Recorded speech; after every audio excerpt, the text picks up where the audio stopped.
The month of May in the U.S. is dedicated, among other things, to Asian American Pacific Islander heritage and mental health awareness, two subjects that Mabeline Bonifacio knows well. She's a teen filmmaker from Georgia whose films focus on growing up and identity.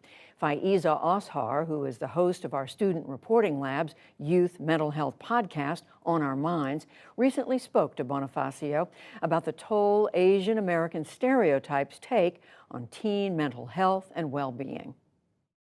Hi, Mabeline. Great to talk with you today. I loved your video. Tell me more about what compelled you to make the video. So basically, the whole Nothing Less video was kind of based off of a different video that I also made. Basically, the whole thing between the both of them was me trying to tell my own narrative. And so I found like film competitions that prompted me and allowed me to tell that story that I wanted to tell. Every movement has had its shine. But the one that's been closest to me has been the Fight for Respect by the Asian American and Pacific Islander community. Growing up in a predominantly white and Hispanic Latino community didn't give me a lot of opportunities to connect with my own culture. How do you think stereotypes within the AAPI community, or better known as the Asian American Pacific Islander community, negatively impact our community as a whole? It definitely does impact people in a way that any stereotype would, and just getting diminished of your personality just because of like who you are and just being thought of as this one thing, the one really smart kid who's always good at math.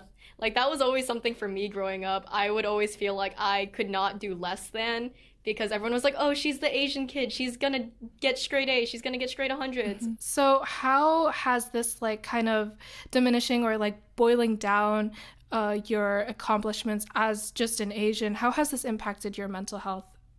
I think it was like at the end of middle school where it really hit the hardest, because it was that transition and just the growth that like people normally go through transitioning from middle school to high school, and just adding all of my identity onto that, because I felt like I didn't know who I was and I was just living based off of the expectations that like other students at my school had of me, of like what my parents thought of me, what my sister thought of me. Wow, I'm getting emotional hearing this, like, because I feel like this is something that is so common, especially in the Asian community, and we often don't talk about it because there's such a stigma surrounding mental health.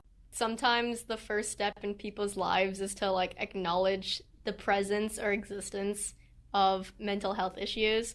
And sometimes all it takes to take that first step is to have a conversation with one of your friends or someone that you trust and be like, am I really okay? Because sometimes you're not, and that's fine. And then you just need to work your way around it. And then like growth isn't linear. So even if you're on that journey, if you go downhill at some point, it's not the end of the road.